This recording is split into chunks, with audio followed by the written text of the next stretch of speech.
On a gray and bitterly cold February afternoon in 1957, a cardboard box lay discarded in the brush along Susquehanna Road in the Fox Chase neighborhood of Philadelphia.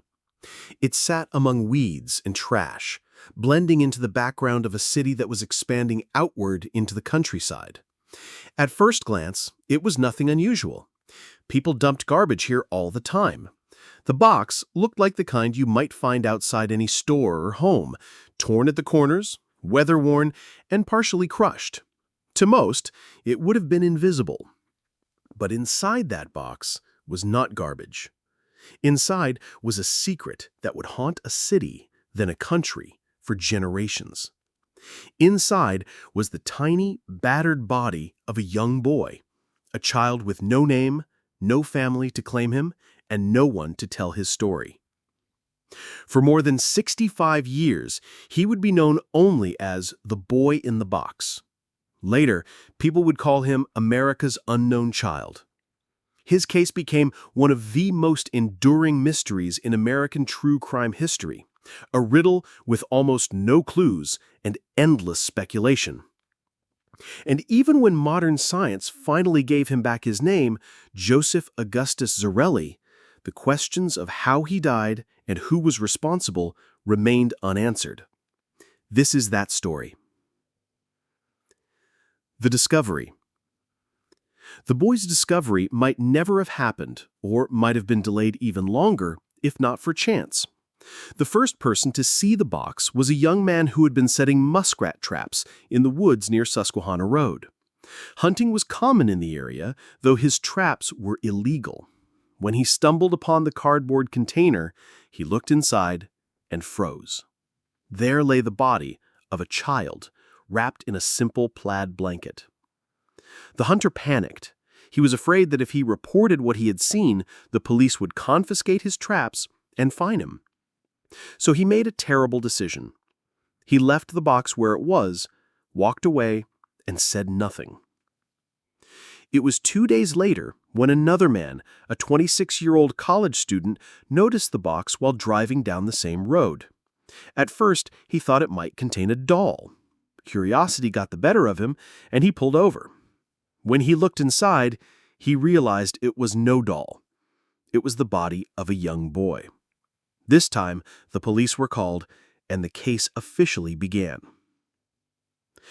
The condition of the boy. When investigators arrived, they carefully examined the scene. The child was believed to be between 3 and 7 years old. He was painfully underweight for his age, weighing only around 30 pounds. He was naked, wrapped loosely in the blanket, and placed inside the cardboard box. His hair had been crudely cut, leaving clumps of hair stuck to his small body. His nails had been neatly trimmed. His body had been washed recently. To detectives, these small details suggested that whoever placed him in the box had attempted to clean him, to erase evidence, or perhaps to prepare him for burial, but then discarded him like trash. The cardboard box itself had once contained a baby bassinet sold by J.C. Penney. Investigators traced the sale back to the store, but no records revealed who had bought it. The blanket, a simple flannel covering, was also traced, but proved equally unhelpful. Despite the cold conditions and the fact that the body had been discovered relatively quickly, forensic analysis was limited by the science of the 1950s. The estimated time of death was within 3 to 5 days of the discovery, but beyond that, there were few clues to go on. The investigation begins. The Philadelphia police launched a massive investigation. They fingerprinted the boy, took footprints, and photographed his body. These images, though haunting, became central to the search for his identity. Posters were printed and distributed not only across Philadelphia, but across the entire country. His face was mailed out with gas bills, ensuring that millions of households saw his picture. Newspapers carried the story nationwide, branding it one of the strangest and most tragic mysteries of the era. Investigators even dressed the boy in children's clothing and posed him for post-mortem photographs, hoping a more lifelike image might stir recognition. These pictures were sent to police stations, post offices, and schools. And yet, despite the nationwide exposure, not a single person came forward. Not a single missing child report matched him. He was buried in a potter's field, his grave marked with a small headstone that read only, "Heavenly Father, bless this unknown boy." Local police officers and community members tended his grave, leaving flowers, toys, and coins over the years. For them, the boy was more than a case.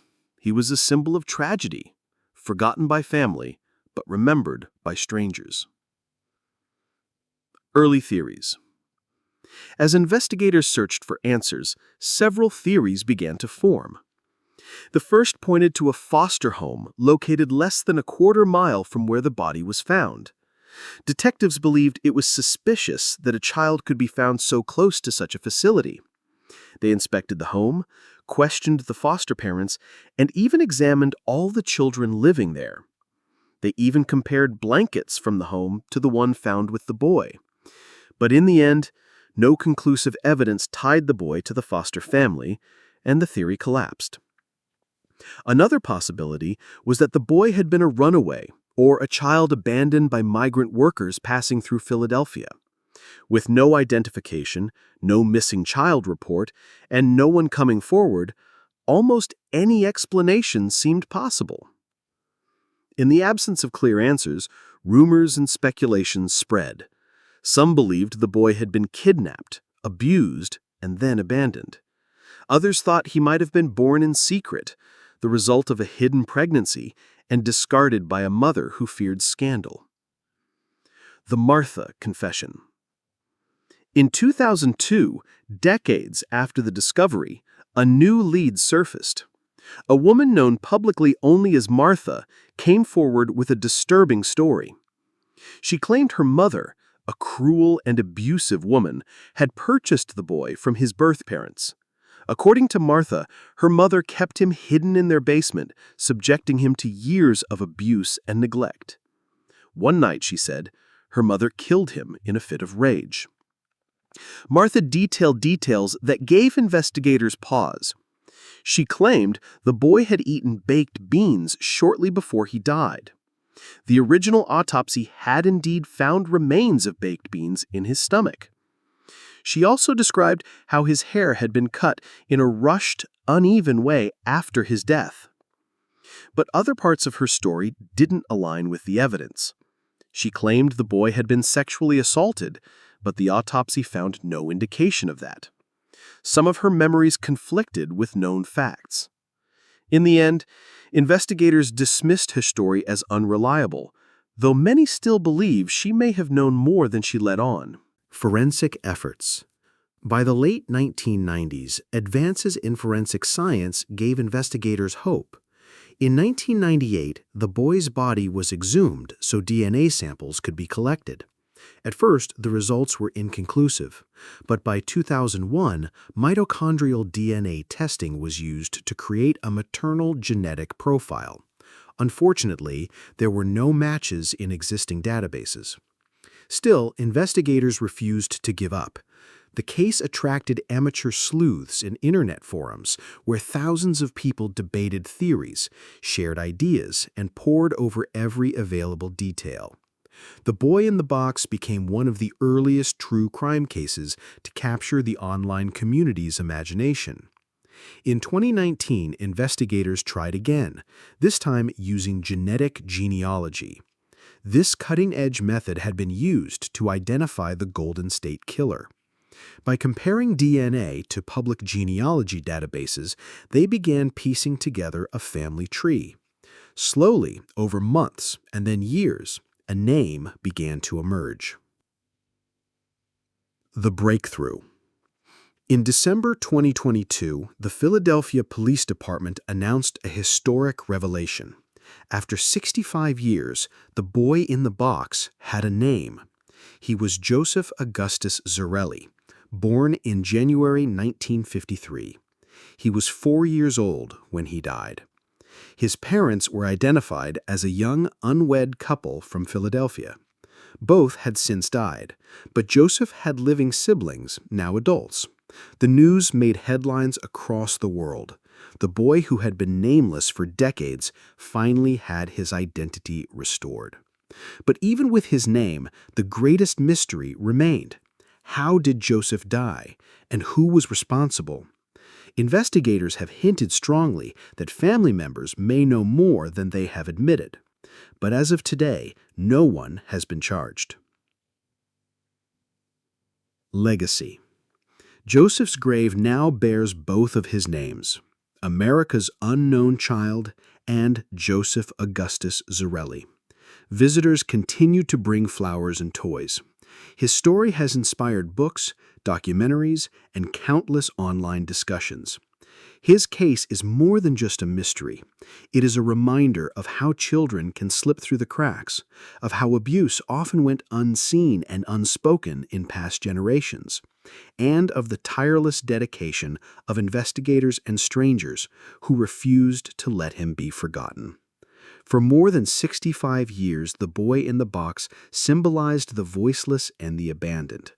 Now, with his name restored, he is remembered not only as a mystery, but as a child whose life mattered. Still, the haunting questions remain. Who ended Joseph's life? Why did no one step forward to claim him? And will justice ever be served? Until those answers are found, the mystery of America's unknown child will continue to echo, reminding us that behind every case file is a human being who deserved love, protection, and dignity.